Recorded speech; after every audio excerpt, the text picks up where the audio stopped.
بسم اللہ الرحمن الرحیم۔ دیکھتی آنکھوں اور سنتے کانوں کو محمود مان کا آداب۔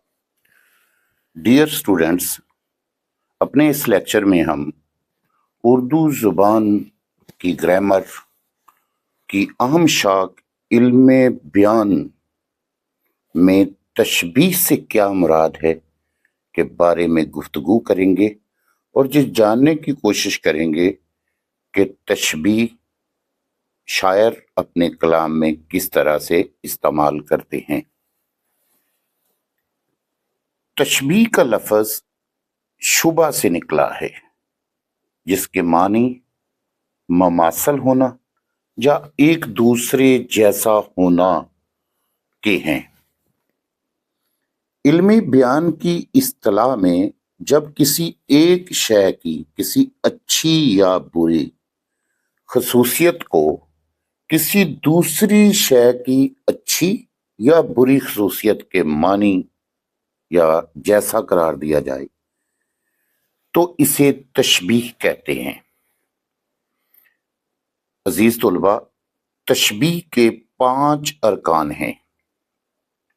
نمبر 1، مشبہ، وہ شے جسے کسی دوسری شے سے تشبیہ دی جائے اسے مشبہ کہتے ہیں۔ نمبر 2، مشبہ بے، وہ شے جس کے ساتھ تشبیہ دی جائے مشبہ بے کہلاتی ہے۔ وجہ شبہ، تیسرا رکن ہے تشبیہ کا۔ وجہ شبہ وہ مشترک صفت جو مشبہ اور مشبہ بے میں پائی جائے، یعنی کہ جس چیز کو مشبہ کو کسی دوسری چیز مشبہ بے کی طرح کا قرار دیا جا رہا ہے، وہ جو خوبی ہوگی، جو صفت ہوگی، اسے وجہ شبہ کہتے ہیں۔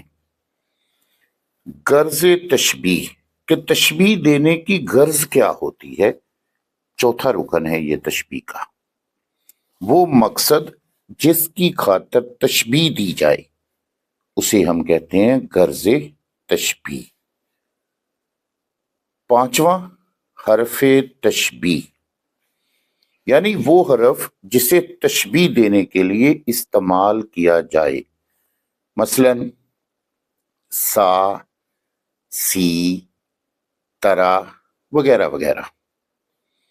اب ہم ایک مثال لے کر تشبیہ اور تشبیہ کے ارکان کو مزید وضاحت کے ساتھ سمجھاتے ہیں۔ میر تقی میر کا مشہور شعر ہے، ناز کی اس کے لب کی کیا کہیے، ناز کی اس کے لب کی کیا کہیے، پنکھڑی ایک گلاب کی سی ہے، پنکھڑی ایک گلاب کی سی ہے۔ عزیز طلبہ، دیکھیں اس شعر میں میر تقی میر نے اپنے محبوب کے ہونٹوں کو گلاب کی پنکھڑی سے تشبیہ دی ہے۔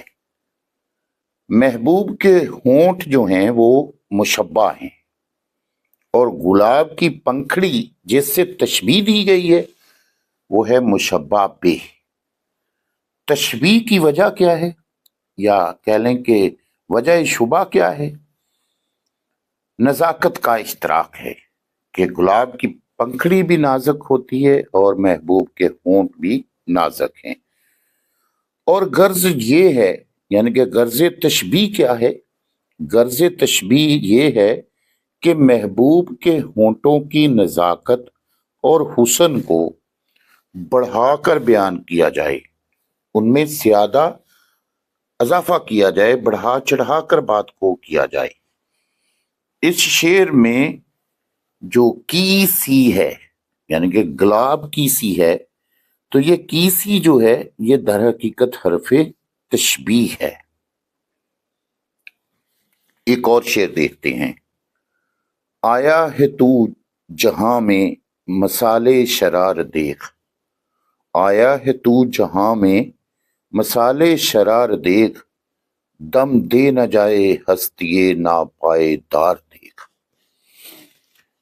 عزیز طلبہ دیکھیں اس شعر میں انسان مشبہ ہے، اس کو تشبیہ دی گئی ہے شرار کے ساتھ۔ تو شرار کیا ہے؟ مشبہ بے ہے۔ مثال حرف تشبیہ ہے، ناپائیداری وجہ شبہ ہے، اور زندگی کی ناپائیداری کو واضح کرنا غرض تشبیہ ہے۔ امید کرتا ہوں کہ آپ تشبیہ اور تشبیہ کے ارکان کو پہچاننا، ان کو بیان کرنا کسی بھی شعر کے اندر آسانی کے ساتھ تلاش بھی کر سکتے ہیں، پہچان بھی سکتے ہیں، اور ان کو الگ الگ بھی کر سکتے ہیں۔ اجازت چاہتا ہوں۔ اللہ حامی و ناصر۔